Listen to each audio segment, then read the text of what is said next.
Welcome,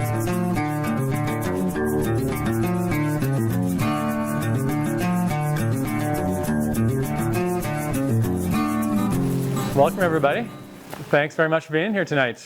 Happy winter, and welcome to Naturalist Journeys. My name is Sean Beckett. I'm with North Branch Nature Center. I'm the program director here, and this is our 29th season of North Branch Nature Center as well as Naturalist Journeys. So welcome to our season. This year I have a bunch of different kind of thank yous and sorts of table setting things to share with you first. First of all, I want to say a big thanks to our sponsors that make Naturalist Journeys possible and make it free to everybody to be able to attend. So our lead sponsors, Hunger Mountain Co-op and 802 Coffee. I also want to thank Stone Environmental, Onion River Outdoors, Wait Heindel Environmental, Washington Electric Co-op, and Orca Media for recording the whole thing. So big round of applause for our sponsors.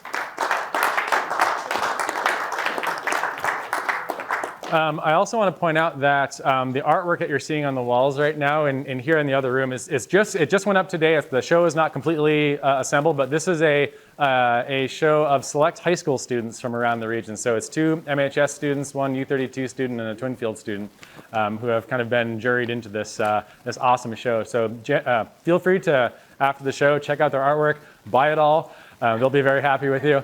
And if you want to come back, January 31st, which is a Friday evening, is a art reception for them. So check out the show.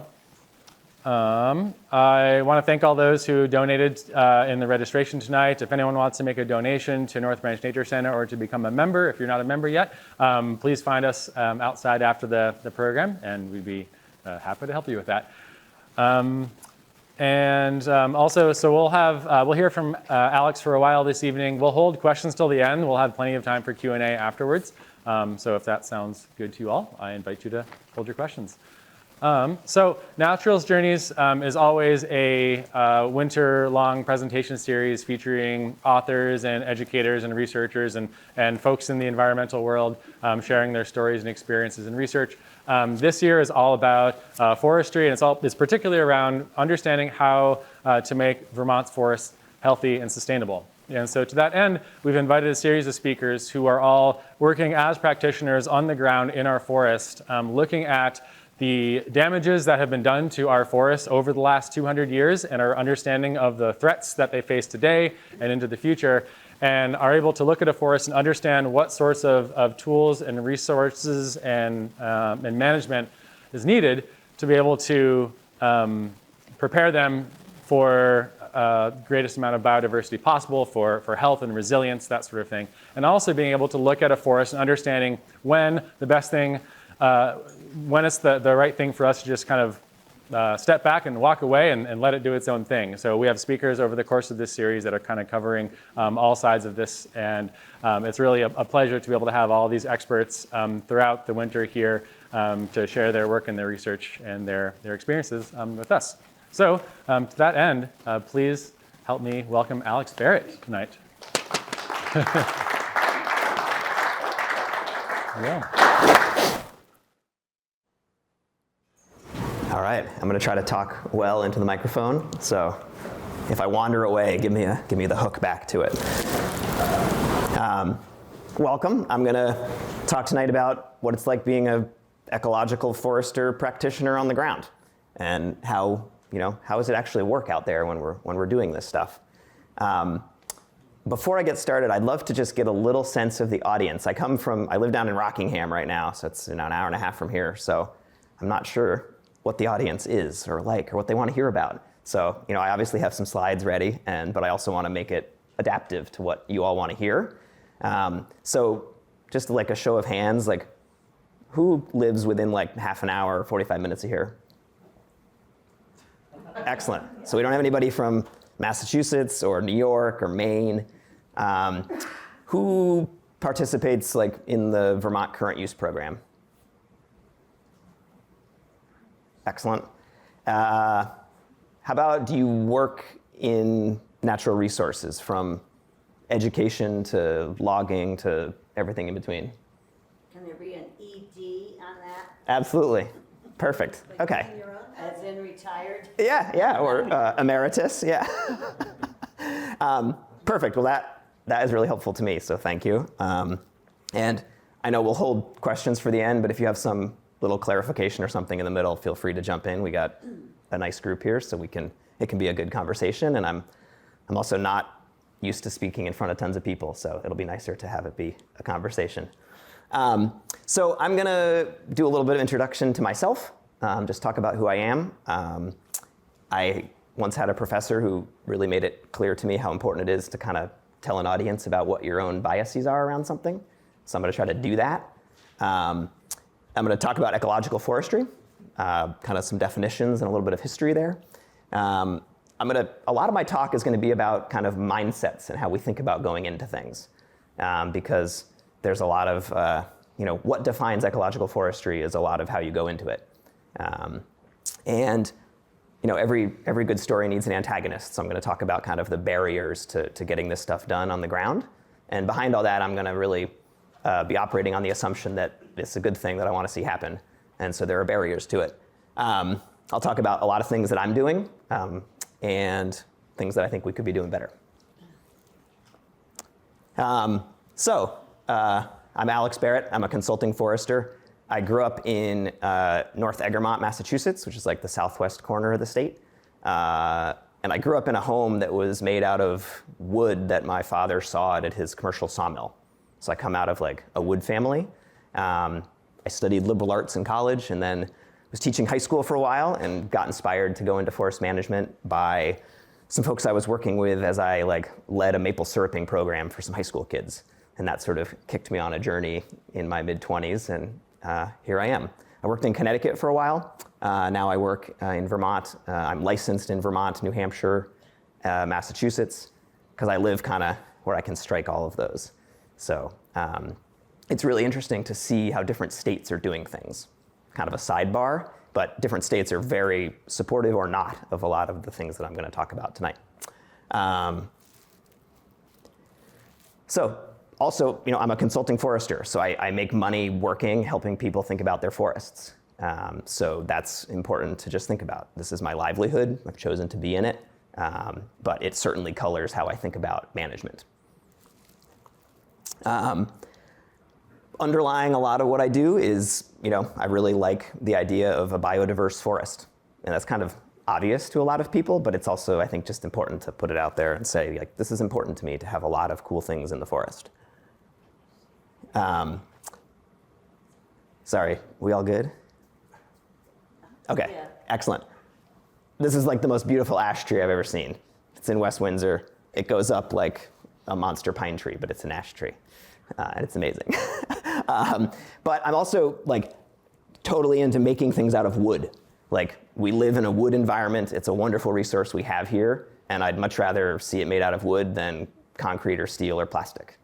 So that's just a bias of mine that's important to know. And to do that, I'm really into active management. I like to do things in the woods. Behind all that, I do have a feeling that we need to do some restoration on a lot of our landscape. I'll talk about that a fair bit during this talk. And I think people, we're in and a part of nature. We're not sort of this removed thing who sort of watches nature from afar. We're in it. We've shaped it pretty heavily, for good or for bad, and we have some responsibility there. A fair bit of my talk, since I work for a company called Longview Forest, which is sort of a design-build forest management company. So we're 30-odd employees at this point, and I lead a group of consulting foresters, but we also have a number of logging crews, site work crews. We do a fair bit of forest mulching and shredding of huge invasive plants and things like that. So I'm pretty biased toward thinking that contractors and loggers make a huge impact in what I'm going to talk about. Without them, we're not doing a lot of this stuff. And that's a huge issue. If you start sort of playing out the math, there's nowhere near enough contractors to do the things that we actually could aspire to be doing. We certainly don't know everything. I certainly don't know everything. So being real humble, keeping your eyes open. I hope that, if I say something terribly wrong tonight, you'll correct me and tell me that, because, you're always going to be learning things. And it's also you put a bunch of stuff out, you live in your own little bubble, and then you put stuff out in front of a lot of people, and you realize oh my God, I had that totally wrong.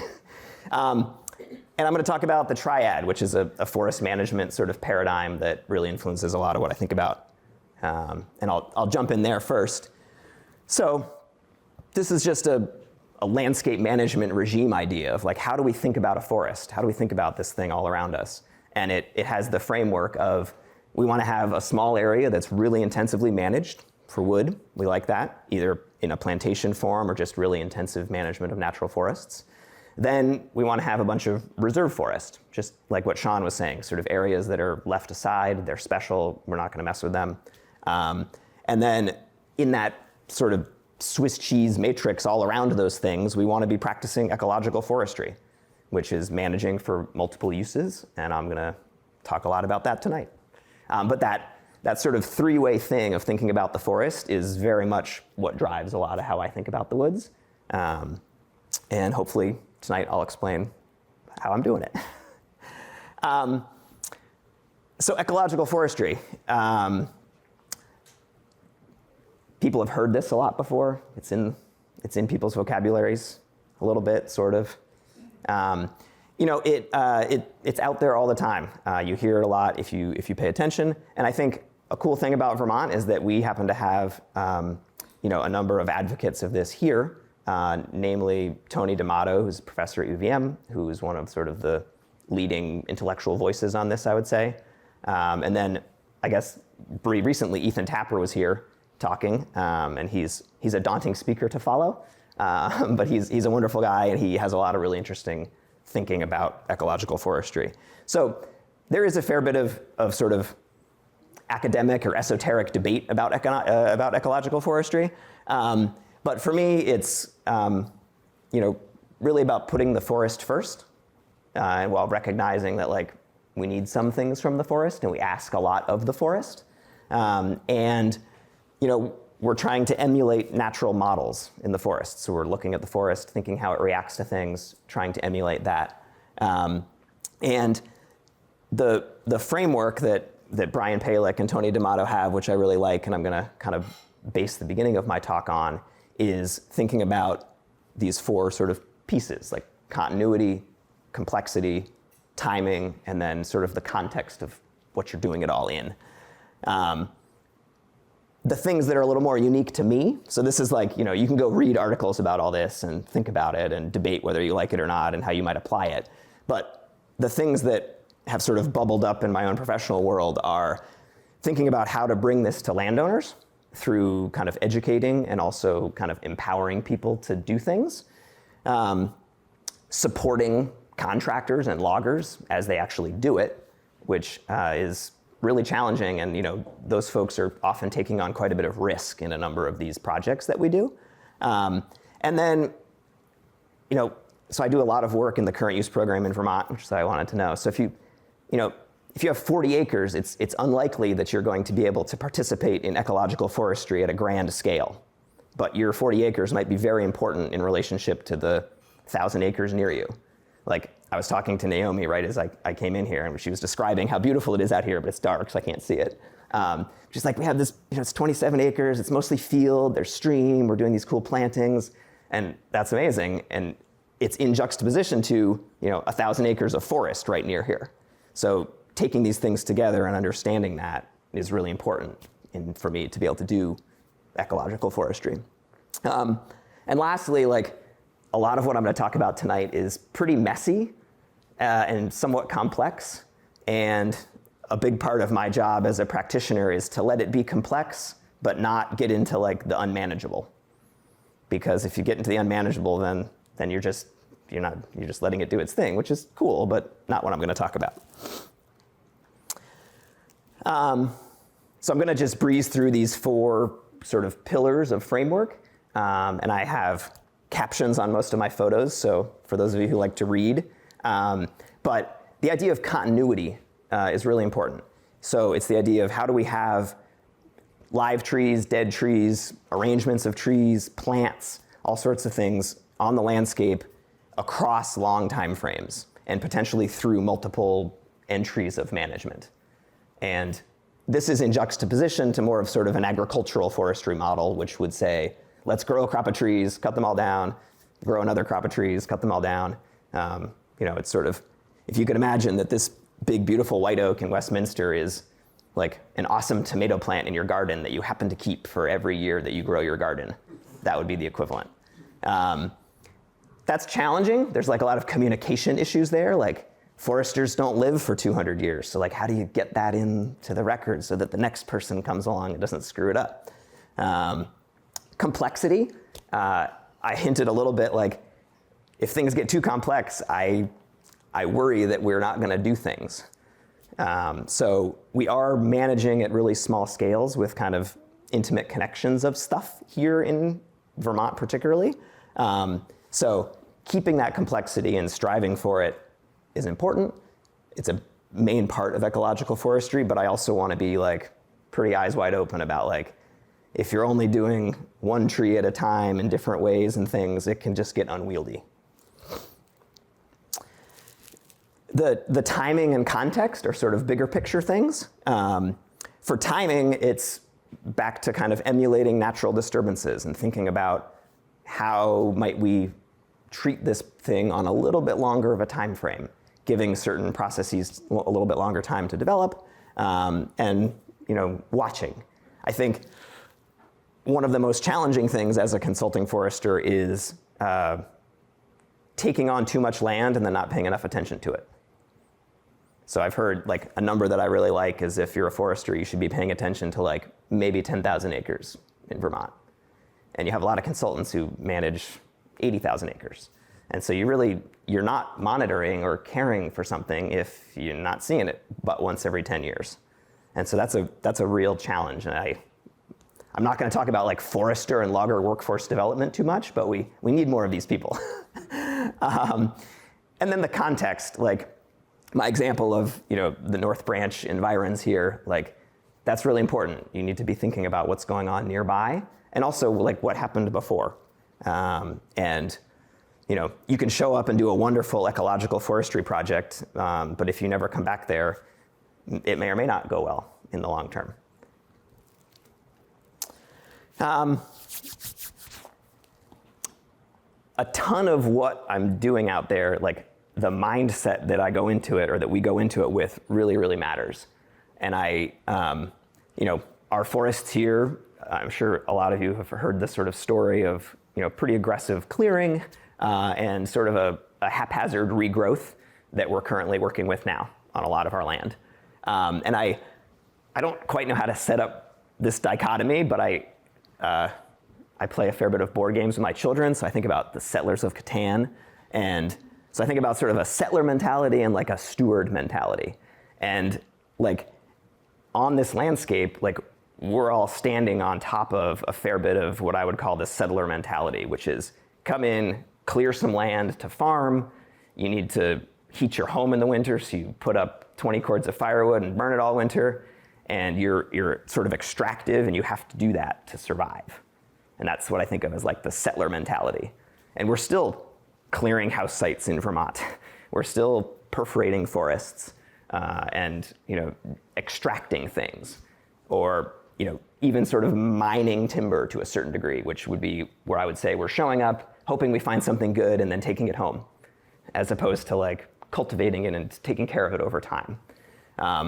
So it's hard to like not sound judgy talking about that, but I will try to just be very even keeled in my voice, because like I live in a house that's on something that was forest at one point, and it's not forest right now. And we all do that, and that's okay. But the sort of responsibility and the privilege of caring about that resource is like, every now and then it's good to step back and be like, yes, I'm not sneaking out tonight to like go cut more wood to feed the fire. Like we're all living in a situation where generally like we have a standard of living that like doesn't require a huge constant settler mentality.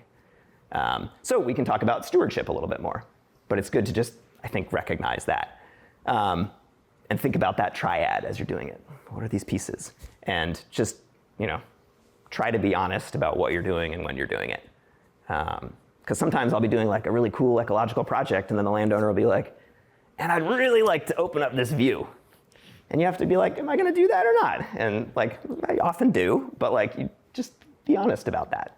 This is not an ecological forestry opening. This is a view.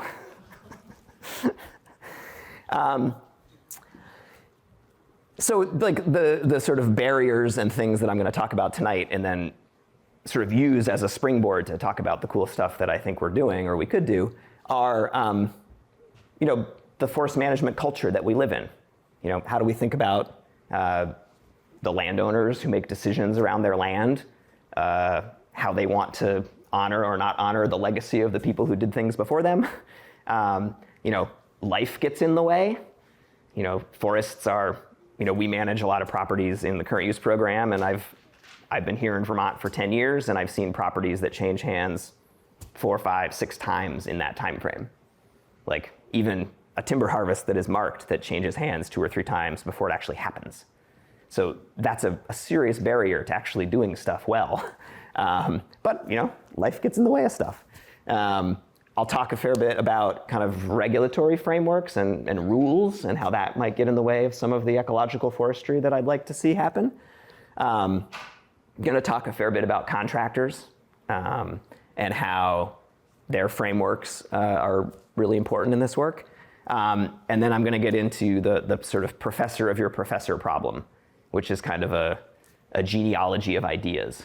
And I'll get into that a fair bit. So in the forest management culture front, I think kind of the main thing that I bump into is just a concern about like messiness. And it's just sort of the fact that if you drive by somebody's lawn and they haven't mowed their lawn in a while, you like wonder what's wrong. And that percolates right through to a lot of forestry. And a lot of times my first conversation with a potential new client is they'll start to tell me about how they're really excited about how they only harvest the dead and fallen wood from their forest to burn in their wood stove. And they're really excited about that because it cleans up the forest and it's great. And I have to explain to them how nature's pretty messy and how they should not do that. And I talk that through. But that's a really hard conversation to have, and it's built on the culture of how we think about the forest. The tools that we have, some of them are rather dramatic, and we want to try to have them do very careful, specific things. So that's a challenge and a barrier. Like this photo here is, basically a 10-acre clear cut. We left some trees in it, but the forester here who was in charge had been attempting to convince the landowner to do this thing for a wildlife habitat thing, but it was going to have to be a whole tree chipping job. So all the wood was going to have to go out, and the landowner wasn't all that excited about a big road leading. It was quite a ways from any kind of town road. And so they'd been hemming and hawing. They had an NRCS contract to do it. And I didn't even think about this, but one of our loggers was just like, well, why don't they just cut them all down? And we're like, well, geez, the landowner loved it. He was like, let's do that. It's kind of in the middle of nowhere. It did something that was very dramatic and really cool. And, this is 2 years out treating invasive plants in that clear cut. And, there's oak and cherry that are over my head already. And you're just sort of like, whoa, this is totally amazing. The deer can't really do terrible things in there because it's hard to see, but he's 8 feet off the ground. Because there's so much old pasture pine that was just dumped on top of itself. So thinking about the tools that you have and where you might apply them, and then what parts of them you might apply. This is out in the middle of nowhere, so we don't have a lot of people wondering about our messy lawn. But engaging with people and just letting them know what's happening and why is really hard and awkward. And that's so in Massachusetts, you have to mail a letter to every neighbor that you're doing a timber harvest in, within 200 feet of the harvest. And it's really onerous and sort of expensive because you have to do it certified mail, but it's wonderful because you put it on everybody's radar. There's no oh my God, they're developing a subdivision next to me. It's oh, they're doing some forestry. So, that's not a rule that we do in Vermont. People are not really into that, but it could be. And then a really big thing in our forest culture is just a general lack of investment in the forest. We, as a group of people, generally have the mindset that we go do stuff in the forest when it can make money, and when it can't, we sort of We don't want to talk about that. And like, that's kind of not normal compared to a lot of other forestry cultures in the world. And so I'd argue that we have a fair bit of change to think about making there. And I think that's one of the biggest things that's in the way of doing good ecological forestry. People familiar with all the good Vermont conservation design work that has happened out there?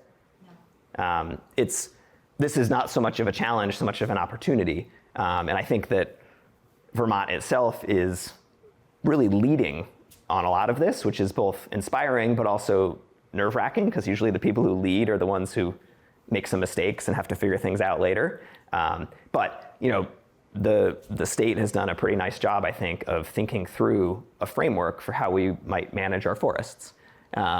So that's more of kind of an opportunity, because it helps people like me who don't have the resources or time to do that sort of an analysis to then focus on context and think about what we're doing. 2 years ago at this point, I think, we rolled out the idea of having reserve forests in the current use program, which was a really awesome thing in my mind. It takes a little bit of pressure off sort of the timber focus of that program, and I think it's really positive. However, you know, in that program, there are still kind of regulatory issues and hurdles around management that are in the way. Another great thing that program changed in 2020 was to allow multiple dwellings within a small excluded area in the program. Like, huge, totally awesome. So there's flexibility there, but you know, you eventually run into little corners of weird things where you bump into issues too. There's a lot of cost share funding out there to do this work. Vermont is a little bit of a funny place with regard to NRCS compared to our neighboring states. We don't dedicate as much money to forest management activities. We tend to focus a little bit more on agricultural things. But not to say there's still a lot of cool opportunities to work with that. However, those come with, yes? What's NRCS? The Natural Resources Conservation Service. So it's part of USDA, and it's tasked with, you know, enhancing the productivity and wildlife values of the forest. Well, and like manure management and crops and all kinds of things. And do they do grants to the states? They do they have chunks of money that go to states, and then those are distributed to landowners who want to do cool things in their woods. So it's a really cool program, and there's been a massive influx of money, like sort of over the top amount of money into that program recently, which has been a challenge because they don't quite have the staff to do that. But you know, I've been seeing projects in Massachusetts and in New Hampshire where people are getting $80,000, $100,000, $200,000 to like fix things in their forest, which is like really significant, and like you can actually fix stuff. But that money is also federal money, so it has a number of restrictions, and it's tied to some different things that I'm going to actually talk about with endangered species. Streams are worth just like thinking about a little bit. I had not thought much about this before. I was talking to a stream ecologist, and they were describing how many of our streams we've like channelized and done weird stuff to run logs down them in the past or do various industrial things with. I mean, there are tons of little dams on all our streams and things, so it would stand to reason, but I just hadn't thought about it. And then we put on top of that all these rules around forestry and what you can and cannot do near streams, which is generally an awesome thing. We don't want big machinery running through streams. That's good. But it can also really, you know, if you have a property in Vermont, you probably have a lot of little streams on it. And if you give them each a big buffer, then suddenly you don't have a lot of flexibility to manage or to prepare your forest to be more resilient to something coming. And where I am right now in southeastern Vermont, like we have a lot of hemlock like dying from hemlock woolly adelgid and hemlock elongate scale, and we're very constrained with what we can do around that because there's a lot of hemlock near streams, which is great, but if they're all going to die, then they're not doing their value along the stream, so it's a little bit complicated. The endangered species piece mostly has to do with federal money at this point, and this is largely the northern long-eared bat and the tricolor bat in the work that I do. And they have, you know, you can only do certain activities basically between November and the middle of April. to protect bats from disturbance because they're out there roosting and doing their thing. However, a lot of this work is pretty essential to bat habitat and forest bats that are foraging in forest openings and things. So there's a little bit of conflict there. Lastly, this is just kind of into the minutia, but like forest fire laws and slash laws, from 80 years ago. In Vermont, you're not allowed to leave slash within 50 feet of a boundary of a neighboring property, right? So if you have a 10-acre property and you wrap 50 feet all around it, like you suddenly have a much smaller property in which to leave lots of debris and make cool habitat. So there are some those laws are not particularly enforced, but they're on the books, so we should obviously need to follow them. But they're an impediment to doing good ecological forestry. There's also some language in that law around keeping main forest roads open for forest fire suppression. This is a forwarder road in the middle of a really nice project. I don't think it's a main road, so I'm happy to put it in the presentation, but it's clearly not accessible to fire trucks.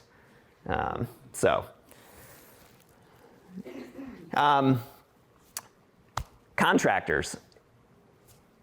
The messiness factor is, there's a pretty straight line between our culture, which doesn't love messiness, and loggers being incredibly proud of doing a not messy job, right? And so there needs to be some discussion there, and it's a constant thing to talk about. Is like, I don't want to make that mess because someone's going to then judge me on it, and it's going to impact my future work. So talking that through with people, working with them is definitely a challenge. And there's also like an operational component to this. So if you make a colossal mess in the forest, it's very hard to drive machinery through it, or walk through it for that matter. So there's sort of an aesthetic, cultural component, but then just like a straight up operational component. So I don't know if you can see in my photo, but there's a feller buncher in the middle of that thing. This is like a 2.5 acre old field pine situation. He's just cutting them all down and leaving them there. But it was like a little different logging than his usual moves because he was not going to be able to come out the way he came. Or I guess he kind of backed his way out, actually. So that kind of operational component is definitely a challenge. And you're also asking people whose livelihoods depend on this work to take some risk, maybe not get paid in their usual fashion, and that can be really challenging. The last thing I'll say for now on contractors is kind of around, this winter is amazing, right? It's very frozen. You guys apparently have a lot of snow up here. We have none in Rockingham, but it's wicked cold, so the ground's hard. So many loggers are having a great time right now doing their work. But last summer was also lovely, but before that there was basically 18 months of mud season, right? And so what that does is a lot of our logging workforce tends to do a lot of different things. So, historically people would go do a fair bit of logging in the wintertime, and then they would move into sugaring during mud season, and then they would work on the farm in the summer and do different things. And like, they're amazing loggers, great operators, but like, they're not what you would call career professional loggers, right? And the climate change and the seasonality weirdness that we're having has further challenged that. And so if your mindset is like, great, I'm gonna go log for 4 months in the cold winter and then I go do my other things, and then you suddenly can't do that, you're not necessarily thinking about changing your model to logging those other 8 months of the year. You're just doing the other things and not doing the logging piece. So that kind of reliability is definitely a challenge. And the machinery piece, the bigger, fancier machinery that can do a lot of things well is really expensive and challenging to maintain. So that's certainly a barrier to doing a lot of the things that I ask contractors to do in these projects. And the contracts themselves, like, you start putting weird things in there and it gets a little more complicated and you have to talk things through a lot more. And last, the professor of your professor. So my professor of forestry, sort of the guy who taught me a lot of things, like, his professor was teaching forestry starting like after World War II. And like, everybody's mindset was very different then. But those ideas percolate through to me because you're just the product of the professor of your professor. And so you have to be thinking about that. And a lot has changed in the last 75 years, right? Like, we're not so concerned about wood scarcity. We make a lot of things out of other things that are not wood, which is sad. But the world has changed a ton, and a lot of those older ideas are great, but you also have to be just thinking about like, oh, my mindset here is being influenced by something from 75 years ago. That scarcity mindset is still very prevalent. And there's a messiness question around a lot of ecological forestry, but there's also sort of like a utilization question, like, why are you wasting all that wood? And you have to, that's the sort of scarcity mindset that you see. And we have a lot of wood. It's okay. We can leave some of it in the forest. And thinking that through and shaping that narrative is definitely challenging. And I certainly am not perfect at it, because I find myself saying things that I know are not correct all the time. So checking in, being honest about it. And I think the most important take home that I'd give to people who are doing consulting work or forestry work here is that, you're analyzing a situation, you're thinking about it, you're educating the person who you're working with, you're consulting, and then you need to let them lead a little bit, because they also have some really good ideas that might be awesome if you can hold your own biases out of it a little bit. Question? Do you include the price of wood in your ecology? Yes, and I'll actually have a slide about that in just a second. Quick question. How do you decide what a healthy forest is? In the context Yep. of the talk, as you move Yeah. along, can you kind of add that to your... Yeah, so I think I talk out of both sides of my mouth with that kind of a question. And out of one side, I will say that like, there are certain things like invasive plants or very purposefully built monocultures that are pretty not healthy from a forest perspective. And I'm pretty safe to say that objectively, like, not good. A lot of the other things around forest health are very much human values that we're putting on the forest. And we're a part of it, so I feel okay about that. But it's quite, the sort of nothing is good or bad, but thinking makes it so. There's a fair bit of that in forest health. And so, but out of the other side of my mouth, I will say that when I think about a healthy forest, I think about something that is capable of hundreds of years of self-perpetuation. Like, that's kind of a healthy forest to me. And that means that there is disturbance, there's regeneration, there are new trees starting and growing, and we can see a trajectory for them to be big old trees. They're not going to get to be this tall and then disappear over and over again. So I think that self-perpetuation thing would be basically what I think of as a healthy forest. But with the caveat that like, the forest probably doesn't really care what I think about it. So that I think is important to recognize too.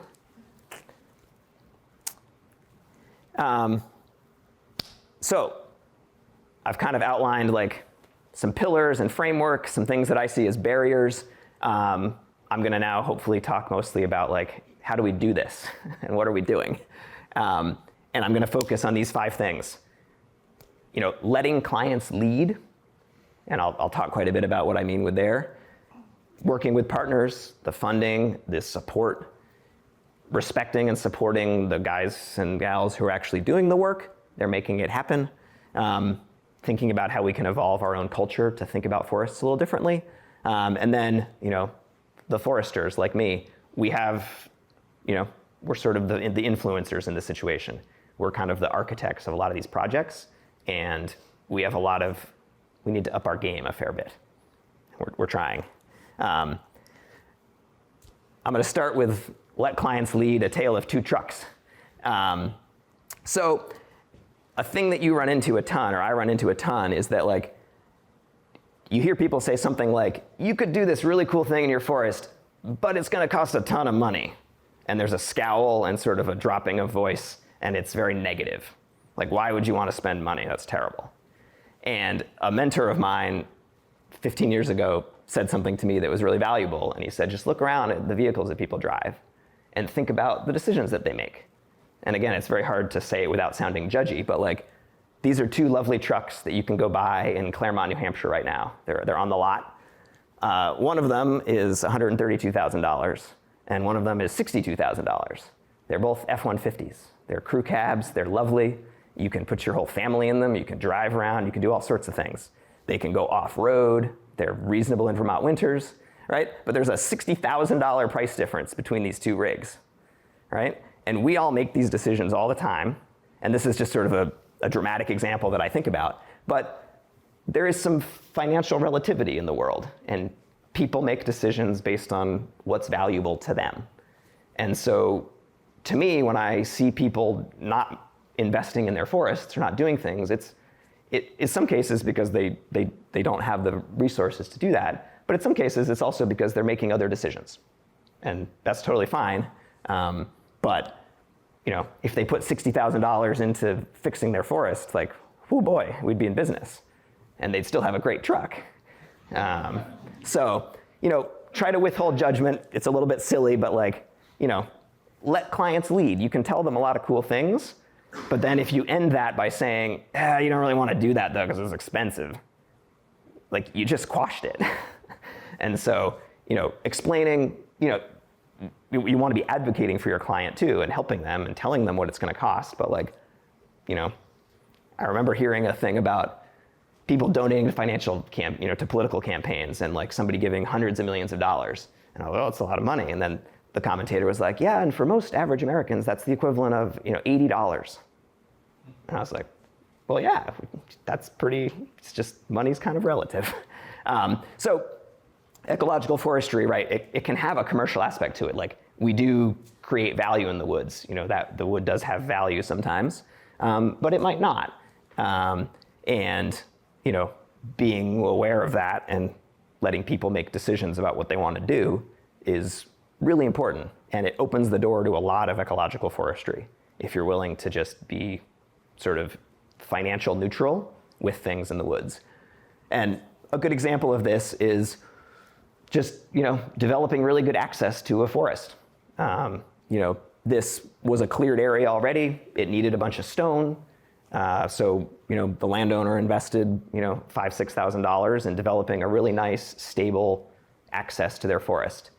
This is a property that we wanted to be able to do stuff on, not in the wintertime, because I wanted to regenerate some forest that would be helpful if it was not done in the winter. So they needed to make this move. And they now have some added benefit of being able to get to their cute little cabin, but the main function was like, we need really good access here. But it's a cost, but we just needed to explain that and move forward with it. This is just a little framework of kind of the financials of doing a restoration project. And I'm going to talk about this kind of in the scheme of funding and how we can put together the money to make some of these projects happen. But this is just a little project where we have some stumpage, so some money that gets paid to a landowner for their trees by a contractor. And then they're getting funding from NRCS, from the Natural Resource Conservation Service, to help do some early successional habitat creation. So clear cutting, keeping some trees in those clear cuts, but clear cutting. So they're getting some funding there, and then they're making a bunch of investments in their property. So they are building an access point. The NRCS area involved cutting a lot of trees that had zero commercial value. In fact, they have decidedly negative commercial value. And so to have a contractor come in and do that work, they need to be paid. They're not doing charitable logging.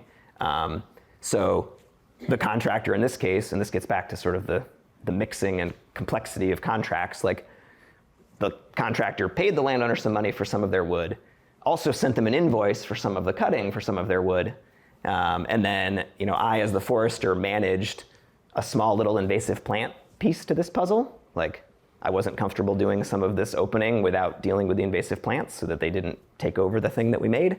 And, you know, I also got paid to do that work. So I put all those things together, and like NRCS basically turned a break-even project into something that generated a little bit of wealth for the landowner. And we did a really cool project. So there are funding options out there. And the other thing, the Vermont conservation design piece, just that analysis of a landscape scale thing, and then its ability to trickle down to a consultant like me, is incredibly helpful. So I don't have time to do that kind of analysis nor the expertise, but I can rely on some guidance and frameworks that are really helpful. So in that way, like, very thankful to Vermont for having done that. There's also sort of like a leverage piece, and this will be sort of in opposition to, letting landowners do their thing. It's like sometimes you want to apply a little bit of leverage to get somebody to do something because they're just about there, but they just need a little help to get over the hump of things. So, the current use program provides some of that leverage. It requires you to update your management plan every 10 years. So someone like me has to come out and look at your woods and think about it and hopefully prescribe some ecological forest management there. A lot of land is conserved, so it has an easement on it, which also provides some leverage to either do one thing, perhaps to keep a bunch of it as ecological reserve, or to manage some of it, or to protect some special characteristic of that property. NRCS itself is an interesting lever in doing ecological forestry because they fund a lot of practices, but they also tend to like to fund things that are bundled together. So they like to do a couple things at once. They don't just like to, we'll just give you some money for your invasive plants. They like to and let's do some riparian plantings too. We'll help fix this stream and make it nice. So they provide some leverage to include practices that people might not otherwise want to do. And so, that's obviously a little bit of value judgment on my part, but it can be a nice lever to sort of help things move.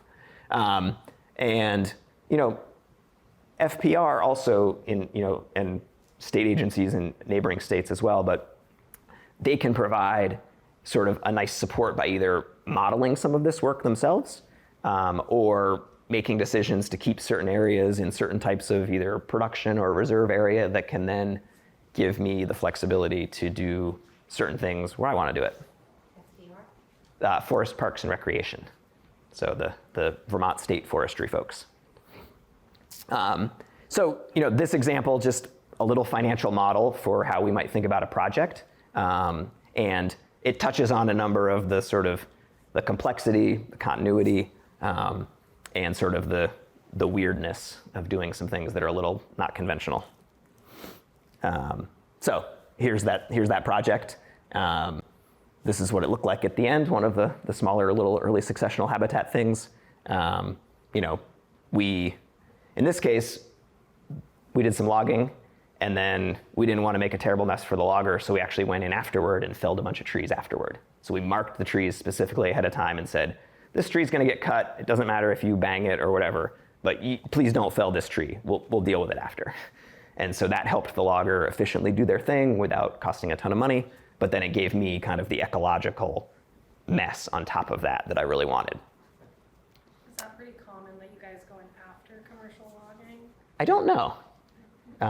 We try to do it as much as we can, but it requires a little more planning and a lot of, in this case, those trees it was an old field. It had a couple beautiful old maples in it and that we kept, and then this just unbelievably messy pine trees, multiple stems, as big around for me to you.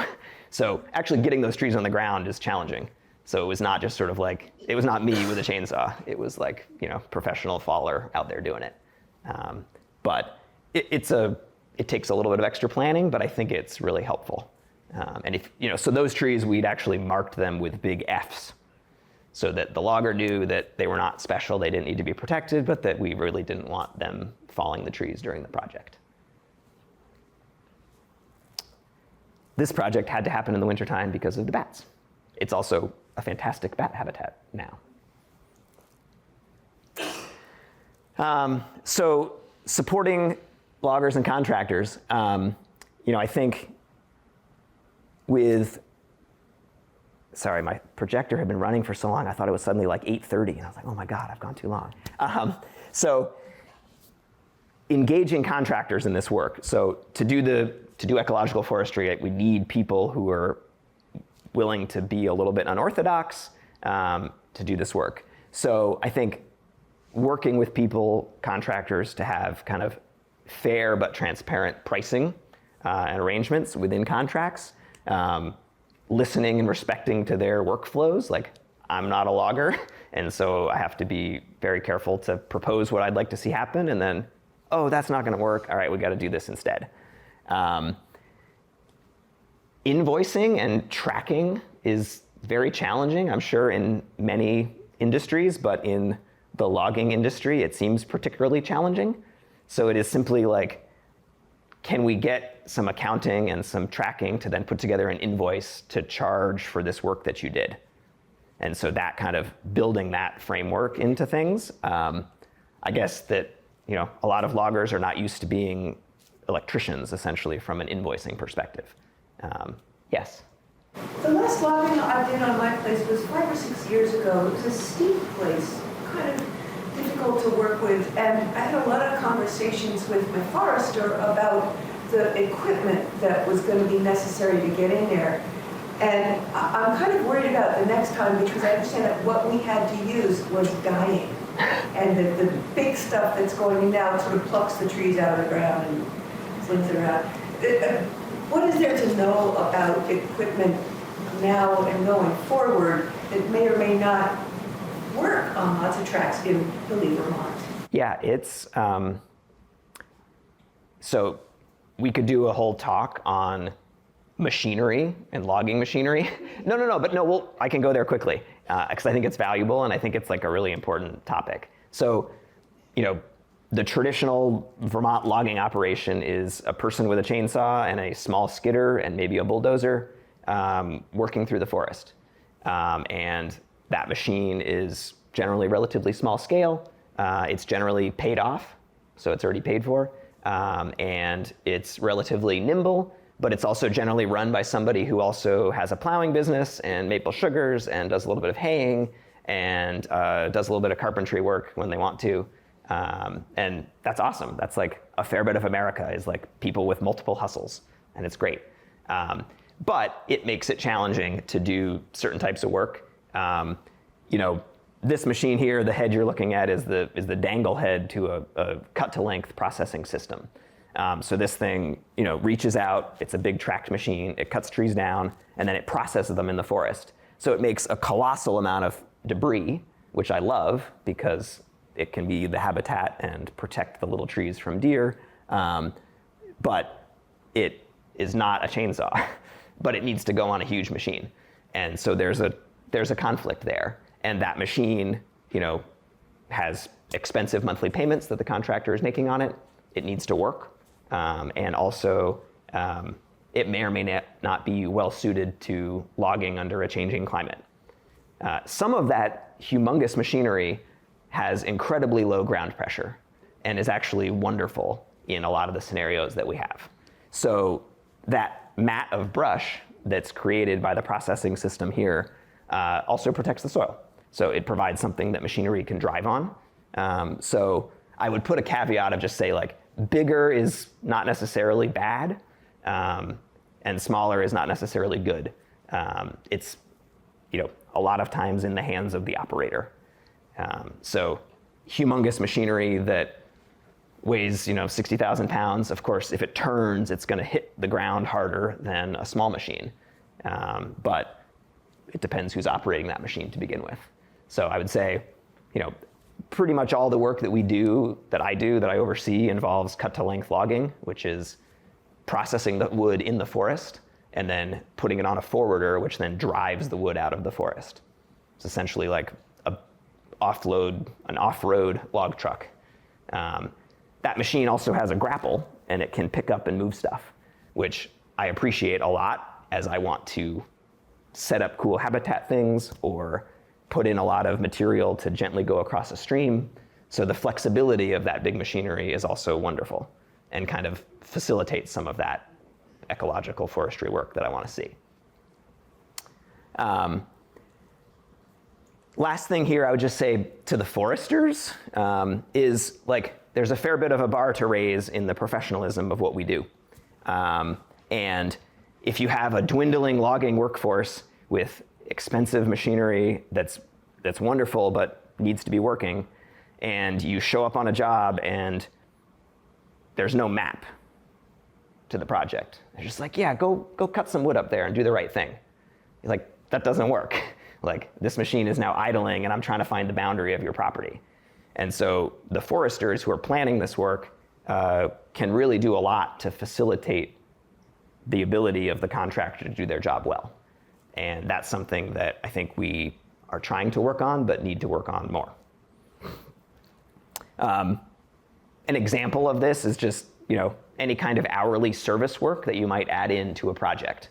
So traditionally, when we, if a logger is paying a landowner for their wood on a stumpage basis, maybe we add in some hourly service work that then gets billed to the landowner. And that could be something like, doing some timber stand improvement work, thinning out these young trees to pick the ones that we want to grow for whatever reason that may be. So adding in that, thinking about sort of hybrid contracts that involve a little bit more cool work going on, that can be a way to kind of achieve some of those ecological forestry outcomes in using the tools that we have.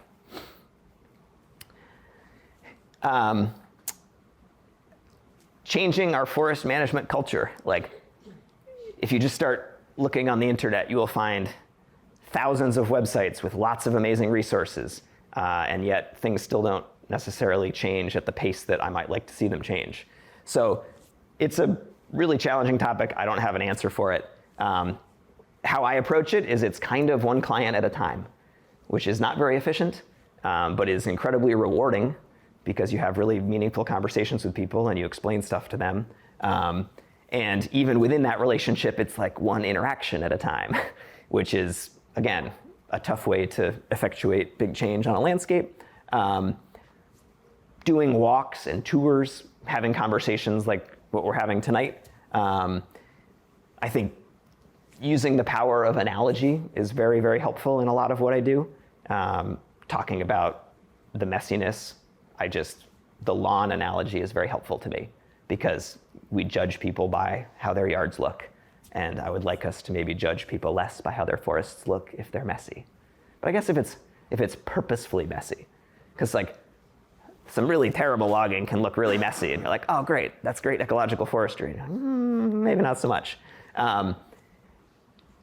Peer pressure in this culture that I envision us hopefully developing over time. Like right now I see it with mostly invasive plants. So one neighbor will do something wonderful to like push back 40 years of bittersweet on their field edge, and then they'll start pushing their neighbor to do the same thing because like it keeps coming back onto their land. So that's one thing that like immediately gets people on board with things.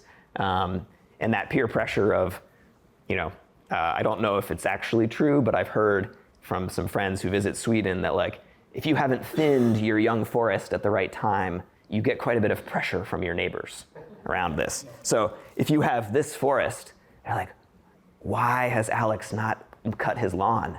This is terrible. So,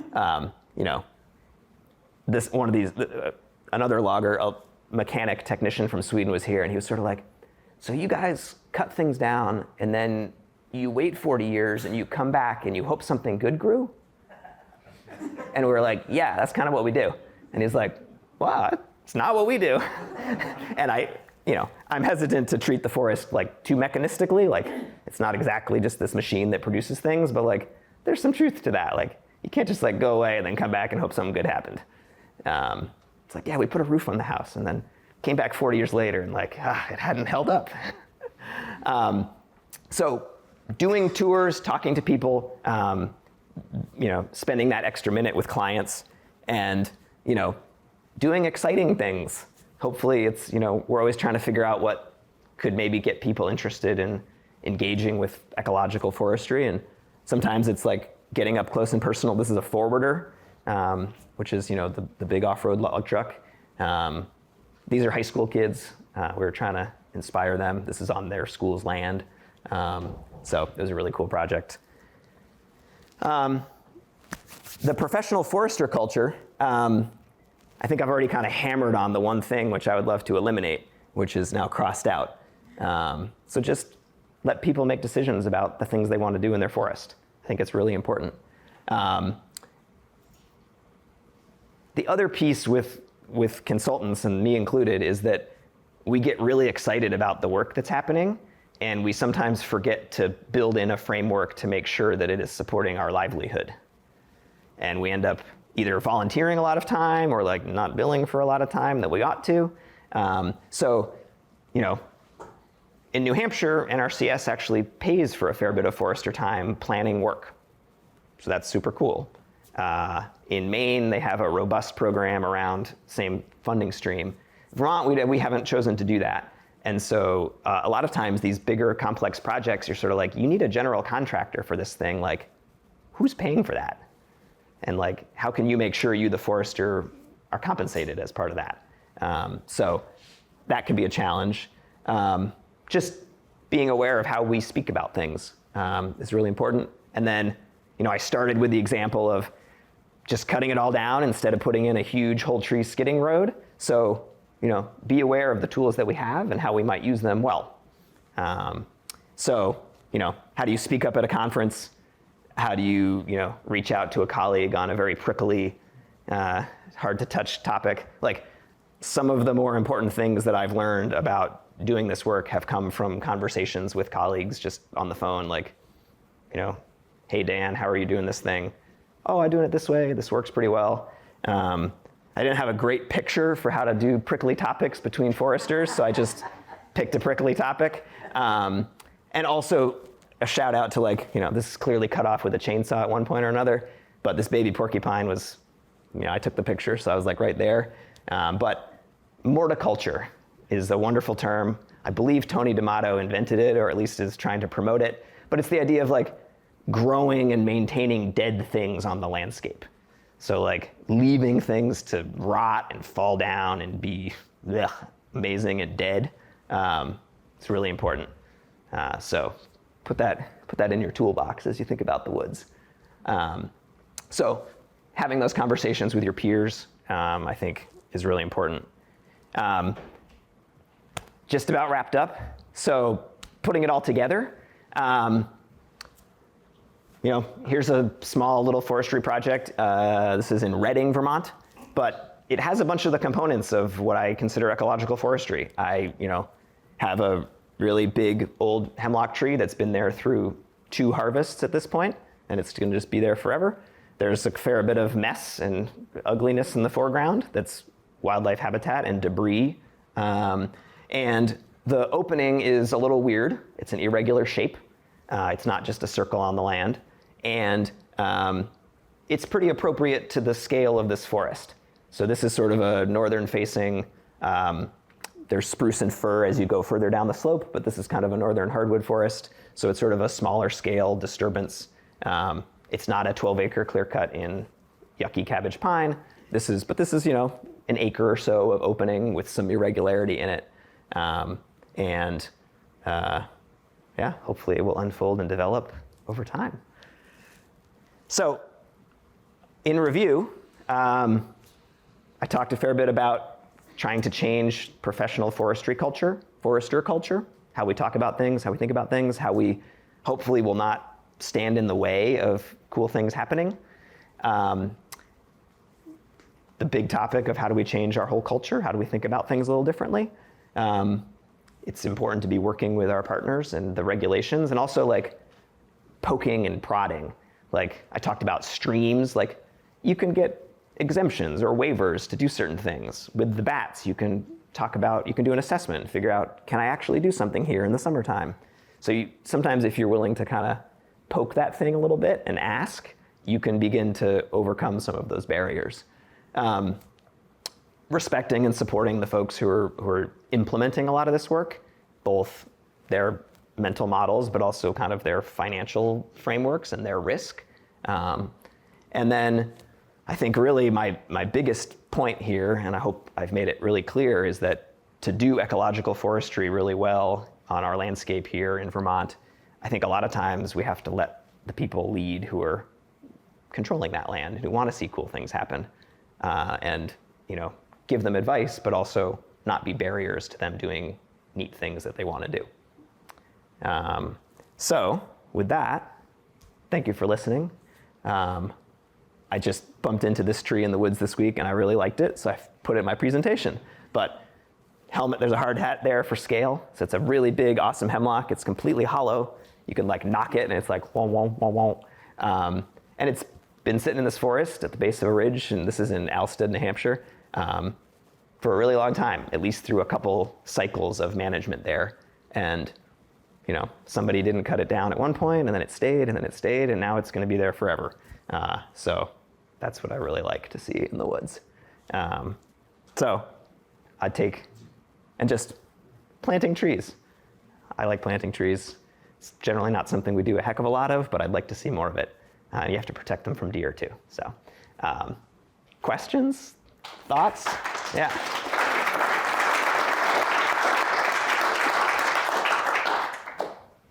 Yes. So, Alex, I'm wondering, in Vermont, we know that recreational aspects of the land, I think, have really boomed. I mean, it's one thing to have ski slopes that are all, you know, dealt with, but I live in East Montpelier, and we've got town trails that have finally gotten all linked together. And, you know, and I'm wondering if you have some challenges with, you know, knowing where the snowmobile trails have to go, if you have snow. Yep. You know, knowing where the hiking trails are, you know, just general recreational aspects of, you know, access that people want to have. Are you having to be like really mindful? Yeah, and getting back to like the professor of your professor mindset. So in school, like I was taught that like your multiple use forest roads are key for forest management. They are great for skiing and snowmobiling and logging. And like I've come to the point now where like that is not true. Like I just have to put in another road for logging. And that's okay. It's not going to be used to the same degree that that multiple use trail is going to be used. And this is not 100%. Like sometimes we're using them for both. But like oftentimes, if you listen to the contractor, they actually want to go here, and it's going to be okay, and it avoids that trail. You know, a lot of the logging that we do with the cut to length logging creates a lot of debris on the ground, and it compacts the debris into that top layer of soil. So it's very hard to take out afterward. So if you're like, oh, we'll run on this trail and then we'll pull all the brush out at the end. And you're like, no. Like, very expensive, very disruptive. And so I've definitely evolved my thinking on that. Just thinking more in terms of, you know, when you talked about a map, Yep. you need to know boundaries and how everything, Yep. what then happens at the next plot, but also within that whole area, you know, again, your recreational access and, you know, what are the, you know, Yeah. what's it going to do? Are you finding that that slows things down a little bit, or they have to do a lot of reconsideration based on recreational access? I don't often get to a point where the project is about to go and someone reminds me of a trail. Usually I've like figured that out ahead of time. You have it on the map. It is remarkably hard to mark trails on the ground. It's something that is hard. You can hang up ribbons, you can spray paint things, you can have a very detailed map with pretty high GPS precision, but like it's really hard to protect like that single track mountain bike trail through a timber harvest. Like just really hard. And so in some cases, we have simply avoided, you know, we've actually changed the silvicultural layout a little bit to simply avoid the trails. And we cross the trails at one point where we have to, but then we just, and we sacrifice a fair bit there in that the project is less efficient. The amount of wood that's getting managed is dramatically less, and so the economy of scale gets shrunk. So those are all things that like a landowner needs to kind of understand, or like a community forest. If you're doing something on that scale, like you definitely have to try to incorporate it. But I don't have like the perfect way to put those two things together. Yeah, I mean, I just realized in this day and age, I worked here, and that whole hillside, if Naomi talked to you, Yeah. North Branch, I mean, that's just laced with bike trails, ski trails, and I don't know what kind of forestry is happening. Yeah, or is going to happen. Sean, you know, somebody might know better if there's any, you know, active forestry work, or whether it's strictly being maintained for recreation because of people being right here. Yeah, and another thing, like I didn't get too deep into the particulars, but like a lot of the ecological forestry that I'm doing involves keeping snags, like big standing things that are dead, or laying down things and leaving them permanently that are dead. And so that can be not great for trails because people don't like things crashing down on their trails or across their trails. So there is a constant sort of conflict there. You touched on invasives, and we have about 40 acres of mostly hardwood. And I'm just wondering what your thoughts would be on sort of the balances of constantly managing invasives by hand, glossy buckthorn, Yep. a little bit, non-native honeysuckle, wild carrot stuff. And just going through our mind of maybe this is something we're going to be doing forever, or are there other treatments, chemical treatments that we try to not want to have to do, but at the same time trying to be sure that the native species, and we've probably done 3 major logging operations over the last 30, 40 years. Try to keep that going and try to keep the stems coming. And, Yep. and just, we're trying to figure out, maybe we're just going to commit to being in the woods all the time, pulling stuff. Or is there something easier to do? Maybe we don't want it to be easier. Yep. I'm just what landowners and what you've come across. Yeah, I usually approach this thinking about other decisions that we make on the landscape. And I hate to go back to lawns, but I like to think about lawns. So we choose to keep our lawns as lawns. And if you turn away and wait 30 years, your lawn will not be a lawn anymore. It'll be a forest. Because that's wonderful. We have an amazing, resilient thing that will grab that growing space and grow. So we choose to maintain that thing. Same thing with gardens, same thing with around our home environments. And as you build that out to a scale of do I want to be doing that on my 40 acres to manage the invasive plants to favor the native plant diversity? That's a question. And sometimes we'll come into a situation where no one has dealt with those plants for 60 years. And it's really heavy duty and pretty terrible. And there's nothing growing but invasive plants there. And you can see that this is not a healthy forest. This is not going to self-perpetuate. And in those cases, we will use, primarily to start, we'll use huge forest mulching machinery.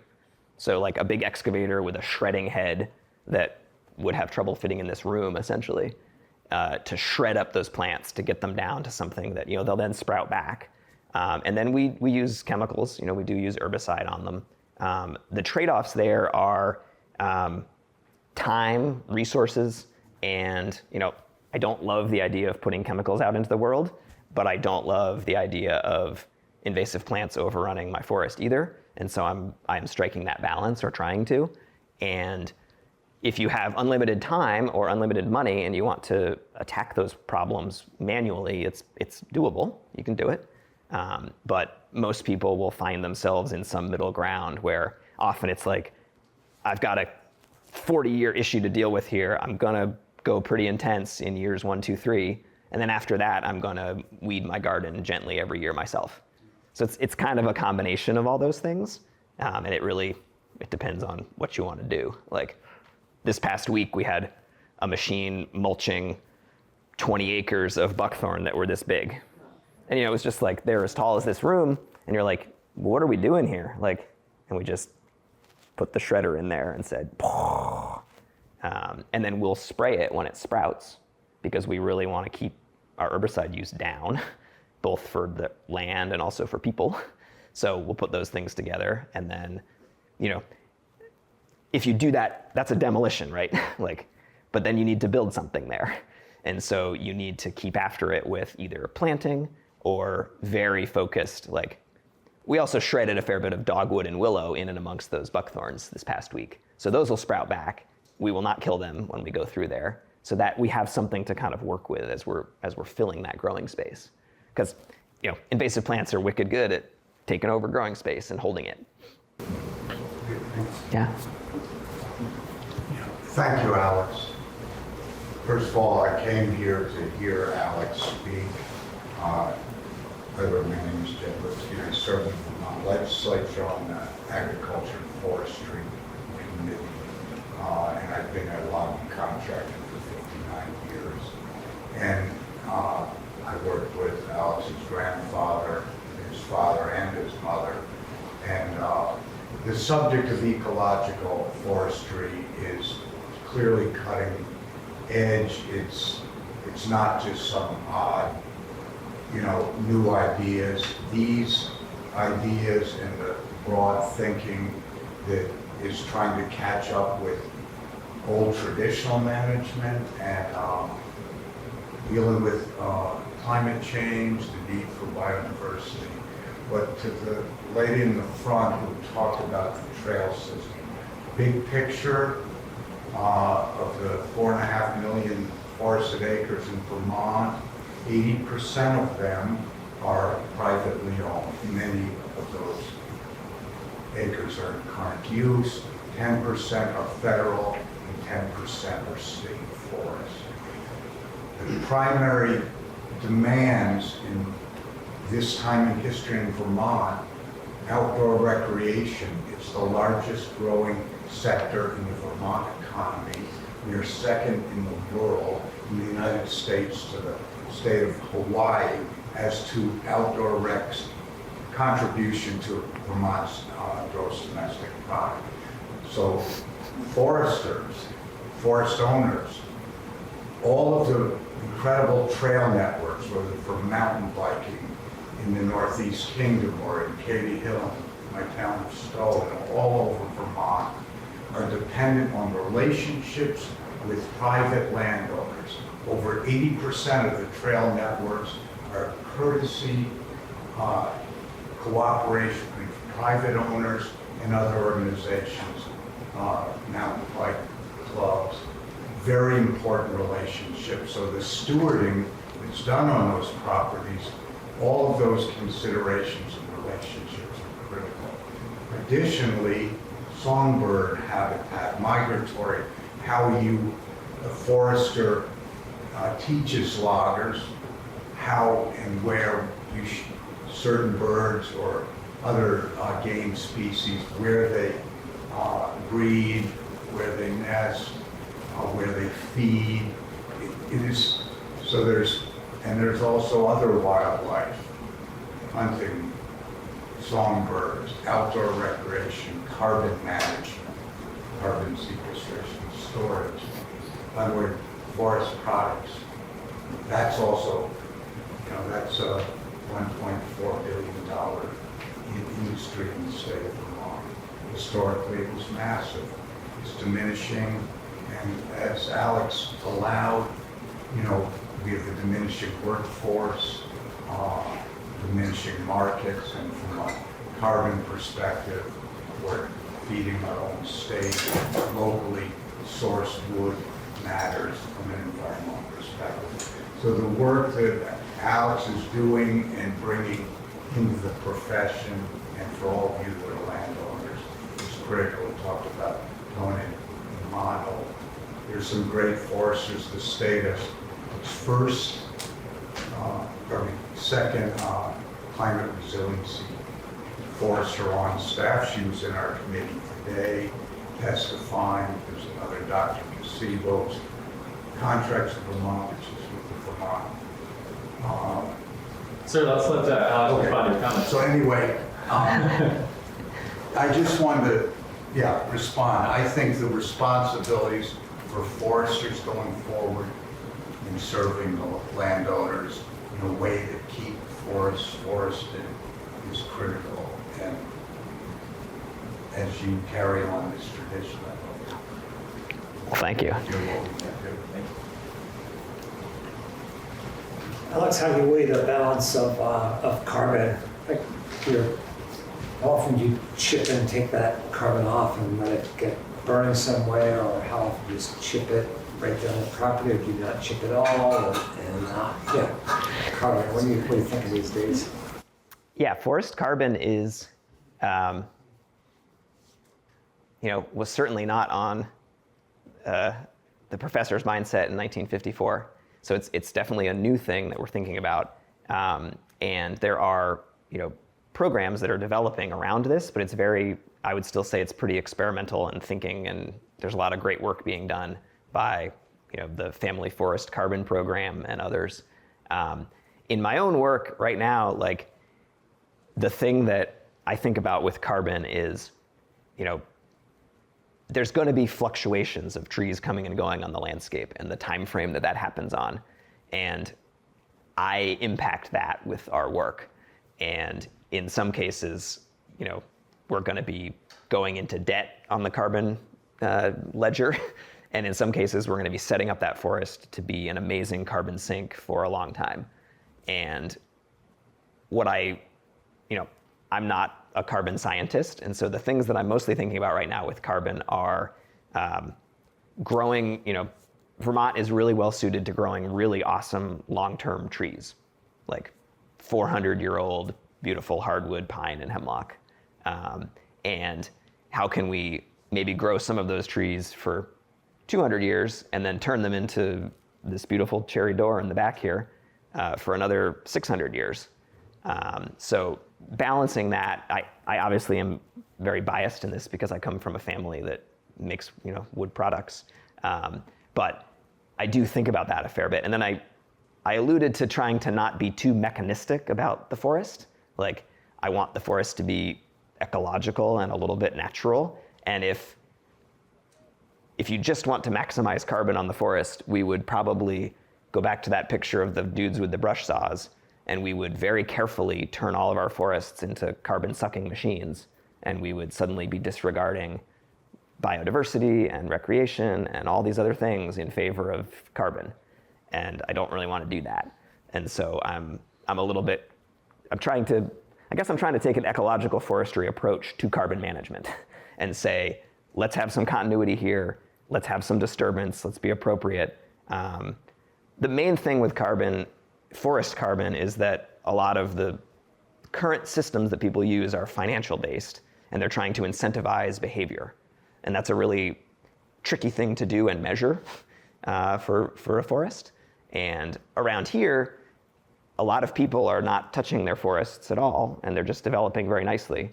And there's lots of carbon sequestering there.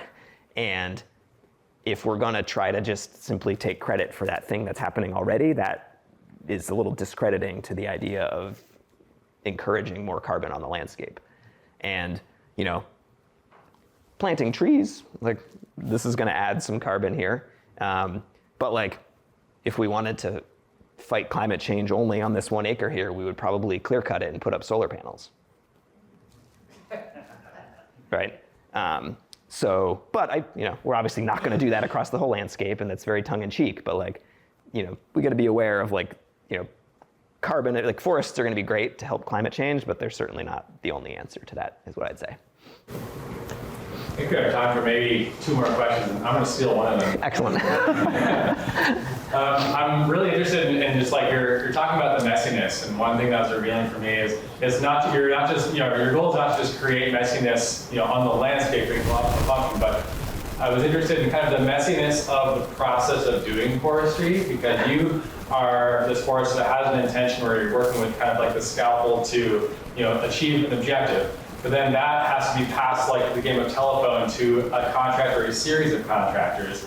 And then you're also working with the landowner who has a different set of perceptions and understanding. And I'm wondering, how that game of telephone often goes. And do you end up oftentimes where the projects end up the way you like them? Or are there things that get lost in translation? And how precise can you be with projects, recognizing that that there's going to be some messiness in the communications of this and who's involved? Yeah, and things change along the way. At its core, like, the way I structure my time in one of these projects is I work hourly. And so I'm clear with the landowner, I keep them posted, but I don't work on a percentage, which is a way that foresters often work, is a percentage of the wood that gets cut, they get paid. So I've just get paid hourly, because that allows me the flexibility to, one of those little clear cuts that we marked, right? in a typical forestry situation, you might have a map with the edges of it. You might have paint around the edges of it, but that's pretty quick. Like, I can go lay out a 2-acre thing in, half an hour. But if I want to go lay it all out and then mark the trees that are going to get felled afterward, and I want to mark the trees that need to be girdled, and I want to mark a couple trees to leave, suddenly that's turned into a 2-hour thing. And so that's more expensive, and it's a process. But I've explained that to the landowner and hopefully got their buy-in that this is important and valuable. But it's not the difference between the 2 fancy pickup trucks, but it is, there's quite a bit of difference there in the cost. In terms of like memorializing that and communicating that to a contractor, I have the luxury in a lot of what I do of like some of the contractors are my coworkers. And so I have developed a relationship with them. I know what they like. I know how they operate. And I can communicate with them. Like, I can send them a text message. They'll often be like in the cab sending me a picture of some tree being like, what am I doing with this thing? And like, the technology is amazing, right? Because like 20 years ago, we couldn't do that. So like, they'd have to make a decision, and hopefully it was the right one. So technology is very helpful, working with the people. But we also I do work with contractors who are not part of our company. And, we prepare a really detailed prospectus of the work. There's lots of bullet points, operator notes, but it's written, and it's only so good as people use it. There's now really available technology that everybody with their phone can just know where they are on a map. Like, you don't need cell service or anything, right? But like, you show it to people and then they just don't use it. And you're like, dude, why'd you go over there? Like, see, it's on the map. Or it's a lot of like, hey, I'm wrapping up the project. I probably got another week here. And then the next morning, oh, I finished. And you're like, but you said it was going to be another week and I was going to come. Like, didn't you look at the map? So there is a lot of room for improvement there with just communication. In terms of like memorializing beyond a contract and actually thinking long term, like, I certainly haven't figured that one out.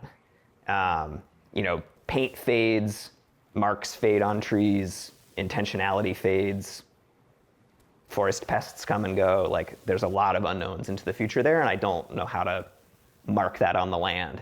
I've chosen to work at a forestry company which has a goal of having multiple generations of foresters in the same company to try to provide some of that continuity.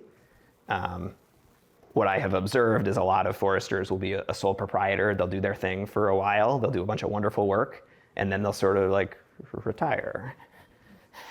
And they should do that. It's important. But like, having that handoff of information is mostly just done orally at this point. We should probably wrap up there. I know that some folks have questions. You can stick around after and come up and ask. This is actually a really great segue talking about continuity. In a couple of weeks, we have Jess Weichel from UVM Research Forest is going to be here for our next natural experience presentation. And that talk's going to be all about managing forests for future threats, for long-term potential threats, forest pests, climate change, that sort of thing. And so I think that it'll be a great way to continue this conversation. Alex, thank you so much. You're welcome. Thank you.